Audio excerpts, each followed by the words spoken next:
Morning. Morning, Mr. Newell. I just wanted to state that even though I was found guilty by a jury, I do respect their findings and their verdict. But at the same time, I do want the family to know I send them my deep apologies for what happened to their loved one. And I want to send them my condolences and let them know that I really didn't do this, and one day I hope to be able to prove that.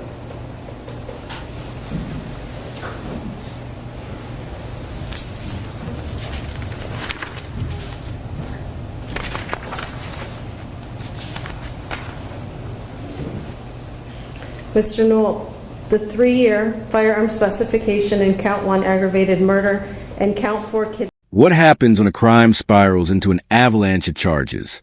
In this courtroom moment, we meet Mr. Newell, facing a mountain of time behind bars.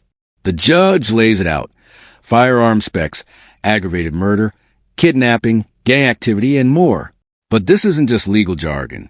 This is the unraveling of a life in real time. The courtroom doesn't pause, and neither do the consequences. We're diving into one of the most complex sentencing breakdowns yet. So stay with us, because every word in this ruling hits like a gavel to the chest. Kidnapping do not merge for purposes of sentencing and must be served prior to and consecutive to the underlying offenses. You were convicted of Count 1, the aggravated murder of Brianna Fluitt.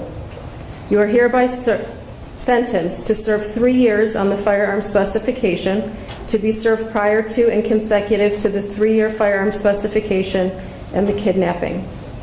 The total of 6 years on the firearm specifications will be served prior to and consecutive to a sentence of life with the possibility of parole after 30 years. Let's break this down. Mr. Newell gets 3 years for a firearm spec, just for having a gun during the murder. But that's not all. That time stacks before the actual life sentence.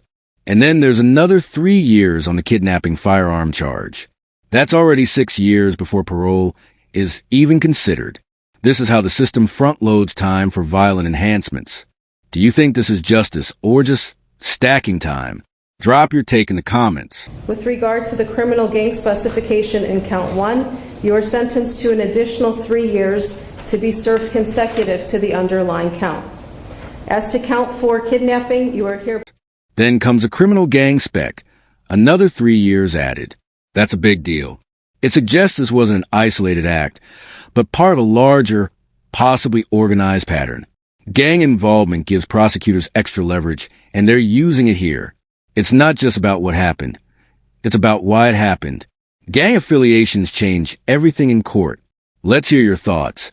Should gang ties carry automatic sentence boosts? I sentenced to 10 years in prison to run consecutive to the sentence in Count 1. Count 8, tampering with evidence with the 1-year firearm specification. You are sentenced to 1 year on the firearm specification and 12 months on the tampering, to be served concurrent to the sentence already imposed. Count 9, theft with the 1-year firearm specification. You are sentenced to 12 months to be served concurrent to the 1-year firearm specification and concurrent to the sentence already imposed.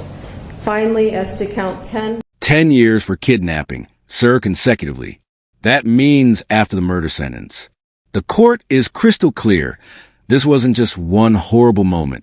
Each act, each charge, is being treated as its own crime. That separation is not just technical. It sends a message. Every piece of pain caused here matters. having weapons while under disability, you are sentenced to 12 months to be served concurrent to the sentence imposed for an aggregate sentence of life with the possibility of parole after 49 years. Now we hit the tampering with evidence, theft, and possession charges. They might seem small, but look at how they're layered. Even though some are concurrent, they're still being recognized. The court's saying, even the cleanup, even the cover-up counts. This isn't just punishment. It's a legal mosaic of everything this person did wrong. With regard to any financial sanctions, I have considered your present and future ability to pay and find that you are indigent.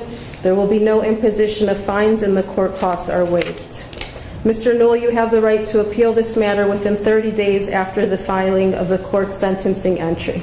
If you're unable to pay for an appeal, you are entitled to have a notice of appeal filed without the payment of a filing fee. If you're unable to obtain counsel, counsel will be appointed at no cost. 49 years before a shot at parole. That's nearly half a century. And he'll already have served over a year by the time the clock officially starts ticking. The judge waives financial costs due to indigence. But let's be honest, the real cost here is time. The system just handed down a life-altering sentence. Do you think parole after 49 years is too late? Or too soon? To you, Mr. Newell, do you wish for the court to appoint an appellate attorney in this case? Yes. The court appoints Attorney Jay Schlackett to represent you on your appeal. You will receive credit for time served in the amount of 458 days. This court is adjourned. The appeal rights are important here. The judge goes full detail, reminding the defendant he can appeal with or without funds. That's due process in action. A lot of people don't realize how much access to legal recourse matters, especially after a sentence like this. Think about it. Would you appeal or accept your fate? All right. This courtroom moment ends not with drama, but with finality. Mr. Newell, life with a possibility of parole after 49 years. Charges stacked. Rights explained. Gavel down. It's a reminder that the courtroom doesn't just deal in guilt. It deals in consequences. If this breakdown gave you insight into how justice works behind the scenes, hit that like button, comment your thoughts below, and subscribe for more no-nonsense courtroom commentary. Because justice doesn't just whisper, it makes headlines.